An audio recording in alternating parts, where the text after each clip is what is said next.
Oh, I messed up really bad and now I'm scared. You can call me Cindy, and I'm 23 years old. My boyfriend, Cameron, is 25. We're both from this tiny town in Oklahoma. We kind of knew each other because he was a bit older, but we weren't close.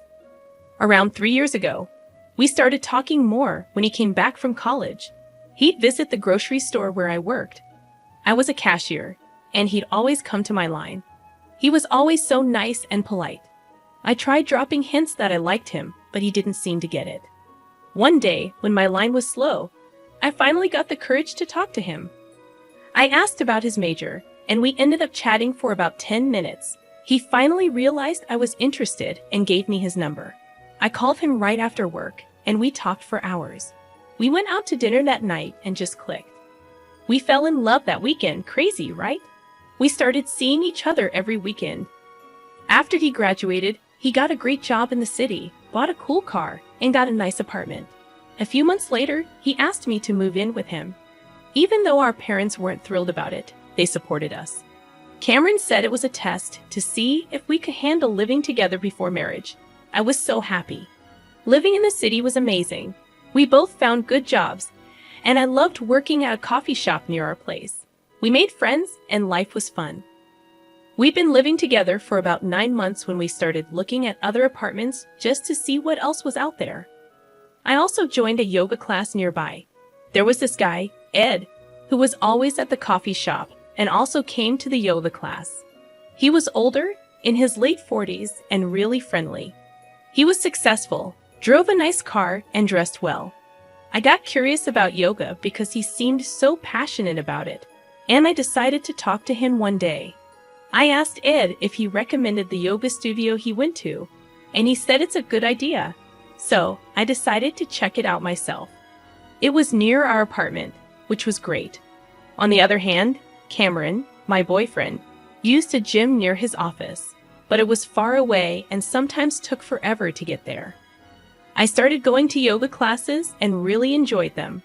After work, around 2 p.m., I'd head to the studio. This fit perfectly with my work schedule. I'd work from 6 a.m. to 2 p.m., then do yoga until 3:30 p.m. After that, I'd go home and prepare dinner for Cameron. One day, Ed, the guy from the coffee shop and yoga class, asked how I liked the studio. I told him I loved it and thanked him for the recommendation. He mentioned that he might join classes around that time, particularly hot yoga, which started at 1:30 p.m. He also said he went to the gym for weightlifting and boxing a few days a week. A couple of days later, I bumped into Ed at the yoga studio. We talked like we always did at the coffee shop. Somehow, he convinced me to try a hot yoga class. I gave it a shot, and it turned out I really liked it. We started spending more time together, going to classes and stuff. Looking back, it wasn't the best idea. But at the time, I didn't really think about it. This went on for a few weeks until one day, I can't explain why, Ed and I ended up at Cameron's apartment on a Thursday afternoon. We made a terrible mistake, something I deeply regret now. I felt so guilty about it, but Ed suggested we meet at his place the following Monday to avoid disrespecting Cameron. Ed's apartment was in a dodgy neighborhood, sparsely furnished with just a few old chairs, a TV, a small table with 2 chairs, a simple double bed, and an old dresser. It wasn't what I expected, and I wished I had left in hindsight. But I didn't want to be rude. It turned out that Ed wasn't as well off as I thought. He spent his money on his car, clothes, and jewelry, not his living space. Afterward, I told Ed we needed to end our relationship because I loved my boyfriend and didn't want to mess up what we had. Ed cynically laughed and said, "You can't possibly love your boyfriend if you did what you did, can you?" I insisted that I did love Cameron, but Ed said my desire for him outweighed my feelings for Cameron by far. It was a harsh reality check for me. I gathered my stuff and left Ed's apartment, feeling tainted and incredibly foolish for what happened. It wasn't like me at all. I promise it's not. I can't explain why I did this with Ed. It happened during a time of the month when my hormones often feel uncontrollable. Though that's not an excuse. I'm just trying to make sense of my actions. I spent the rest of that day in tears until Cameron came home. We had dinner, watched TV, and relaxed, but Cameron seemed distant. He'd been feeling unwell, so I assumed it was because of that. On Tuesday, he still seemed off and distant. We hadn't been intimate for almost a week, which was unusual for us. Looking back, I think he might have known about Ed and me, which is why he was keeping his distance. On Wednesday, I got home just before 3 p.m., but my apartment key was missing from my key ring. I panicked, thinking it had broken off somehow, but all my other keys were still there. Then it hit me, Cameron had taken the apartment key. I tried calling and texting him, but there was no response, which was strange because he usually sent a quick text even when he was busy. I decided to go to the apartment office and ask for help. They had keys to all the apartments, so I explained my situation to one of the coordinators. They took me into the manager's office and closed the door. After a few minutes, they called me back in and asked me to sit down. The manager told me something shocking.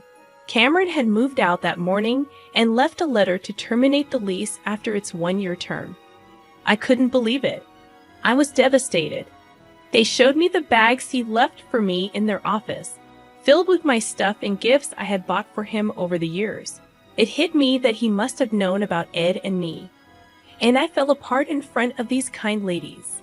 They helped me carry the bags to my car and offered me water, snacks, and tissues. I sat in my car for over an hour, crying and trying to figure out what to do. I attempted to reach Cameron through calls and messages, but he didn't respond. I thought about staying in the vacant apartment until the lease ended, but he didn't reply to that either. I knew he was angry, but he hadn't blocked my calls, which gave me a glimmer of hope. I considered going to his office to talk to him, but I didn't want to cause a scene and risk his job. Instead, I drove around aimlessly for a while, unsure of where to go. Eventually, I checked into a hotel near our apartment. Even though I couldn't afford it for long, I spent the night crying, wondering how Cameron had found out the truth. I hoped it was because Ed had told him, not because of hidden cameras in our apartment. The shame I felt was overwhelming. The next day, my mom called, furious after talking to Cameron's mother. She demanded to know what had happened, and I confessed. She yelled and screamed at me for over 45 minutes before hanging up abruptly. My dad expressed his deep disappointment in me too. I asked if I could move back home, and he agreed, but only if I sought professional help, like therapy. I accepted his condition, apologized again, and returned home 11 days later. During this time, I kept trying to contact Cameron, but he never replied. I read some advice suggesting that it's best to give a betrayed partner some space, even though it was tearing me apart inside. When I returned home, it felt like everyone in town knew about our breakup and why it happened. It was a total nightmare. I'm not sure how to reconcile with Cameron. I'm afraid he might never want to talk to me again. I love him deeply, and I know I have to try my best to win him back. No matter what happens, I'll carry the regret of my actions for the rest of my life. I'm back home now, living with my parents, and I've taken a job as a cashier at a dollar store. It seems like everyone in town is still talking about me, and I can't help feeling incredibly embarrassed. People somehow found out that Ed was the person I cheated with, and they did some online research. To my shock, I discovered that Ed is actually 62 years old, not in his late 40s as I thought. Even worse, he has a criminal record going back 17 years, with articles about his past arrests and trials still available online. I could have easily found all this information with a simple online search, but I was too distracted to do so. I still find it hard to believe how I acted during that time. I feel like a complete fool. Not only did I betray the man I love, but I did it with someone who's far from admirable. I hope the town's gossip will die down in a few months because I can't bear living here much longer. It's taking a heavy toll on my mental well-being. Some days, I contemplate locking myself in my room and not facing the world. My parents are deeply embarrassed by my actions, and they've made it clear that if I ever repeat something like this, they'll disown me without hesitation. They believe I've brought profound shame to the family, which has only intensified my feelings of self-disgust. I've been dealing with severe depression as a result. Throughout this entire ordeal, Cameron has not reached out to me. We haven't exchanged a single word since the night he locked me out of the apartment. I just wish he would pick up the phone and express his anger or any emotion. At this point, all I want is to apologize to him face to face. I've been in therapy for a couple of weeks now, and it's been helpful. My therapist is compassionate but also straightforward. Following her advice, I've refrained from trying to contact Cameron and have started focusing on self-improvement. She pointed out that I've already extended my apologies through text and voicemail, and Cameron is aware of it. But evidently, he wants nothing to do with me at the moment. Over the past week, I've concentrated on my job, maintained a healthy diet, gotten enough rest, and taken long walks. I do feel better, but I still miss my partner. I'm taking each day as it comes, hoping for a reconciliation with Cameron, but also preparing for the possibility that it may not happen. I have no intentions of dating anyone anytime soon, despite receiving requests from 4 customers at the store. My heart and mind are still firmly under Cameron's influence. I don't anticipate providing any further updates unless we manage to reunite. Best wishes, and thank you to all of you. I didn't get paid for my work, but we lived rent-free on our property, and I knew I'd inherit the majority ownership. It was a perfect family setup, and we all loved living here. My oldest was a 21-year-old girl, followed by a 20-year-old boy, a 17-year-old boy, and our youngest, a 15-year-old girl. Life was great, and my marriage with Connie was loving and happy.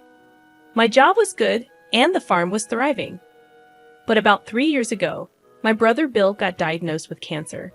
He didn't take care of himself well and only sought treatment when his symptoms got unbearable.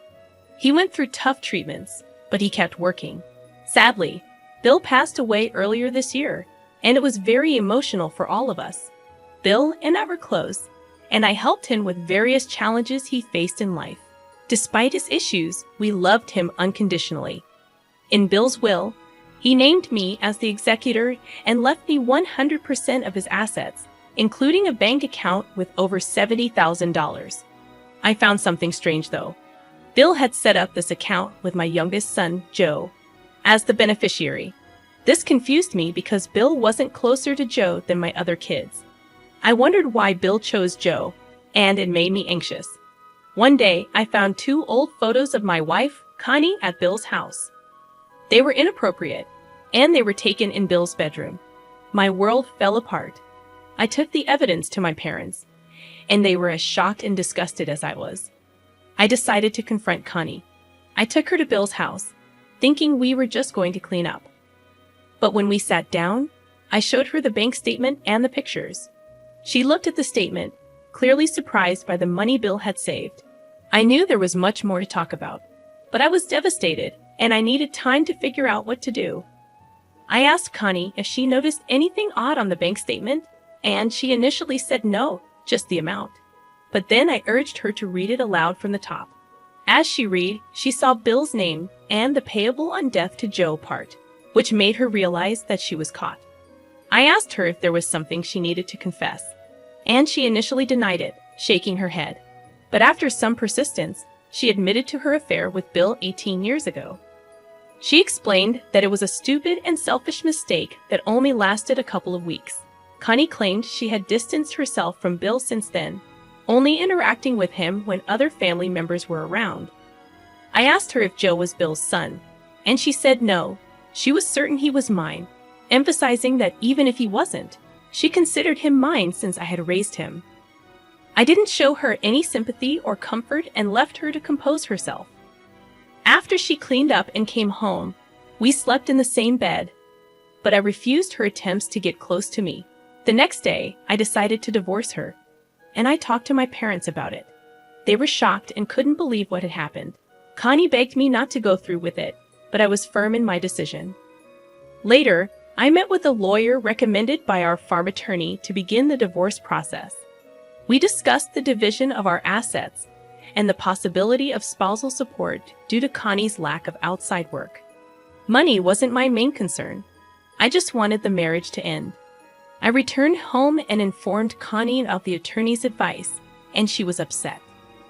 Then I told her I would talk to our kids about the situation that weekend, starting with Joe. He and I went to a creek on our farm, and I explained the situation to him. He was devastated and worried, especially about whether I would still love him if he wasn't my biological son. I assured him that I would always love him and that the issue was between his mother and me. The divorce was solely due to her affair and had nothing to do with him. We spent a couple of hours talking, and I mentioned that I would speak to his siblings next. After Joe told me he was ready to talk to his siblings, we all gathered by the pool, pretending everything was normal. However, my wife's odd behavior was evident, and our kids picked up on it right away. We spent the afternoon playing games, but the dark secret loomed. It was after dinner when Joe expressed his readiness to talk to his siblings. Unfortunately, they all had plans with friends that evening, so we decided to hold a conversation the next morning. As a family, we attended Sunday church services, returned home, and then I told the kids that I needed to speak with them privately on the back patio. My daughter inquired if their mom would be joining us, and I explained that she would meet with them later, causing some uneasiness among the kids. I shared the news with them, and their shocked reactions turned to disbelief, anger, and sadness. It was tough to see them process the information. I clarified my intention to divorce their mom, and they all started to cry. We had a lengthy conversation, and eventually they understood my decision. My daughter expressed her anger and reluctance to have anything to do with her mother. I informed them about getting DNA tests for each of them to determine their biological parentage, emphasizing that it wouldn't change my love for them, regardless of the results. That evening, their mom met with them to have an emotional conversation. I was outside but could overhear parts of their discussion. The kids expressed their love for her, but made it clear they would never see her the same way and might not forgive her for her actions, which was tough for her to hear. During the divorce process, my wife tried persuading me to stay together and seek counseling daily, but I remained firm. A significant offer was made to purchase the house my family lived in, and we decided to accept, moving out 60 days later. My wife moved to a nearby apartment and struggled with depression, requiring medication. I moved back to my parents' home temporarily and decided to build my dream log cabin on the farm. I now live there with my two youngest kids, while they spend a few nights a week with their mom. My ex-wife wants to reconcile, but I no longer have romantic feelings for her. After all the stress and drama, it turned out that all my kids are biologically mine, but it didn't change my feelings toward my ex-wife. Although I still care about her and want her to be happy, I can't trust her again. Despite everything, I feel content with where I am now and the relationships I have with my kids and my ex-wife. Sharing this story has provided some relief and gratitude for how things turned out, and I wish you all the best of luck.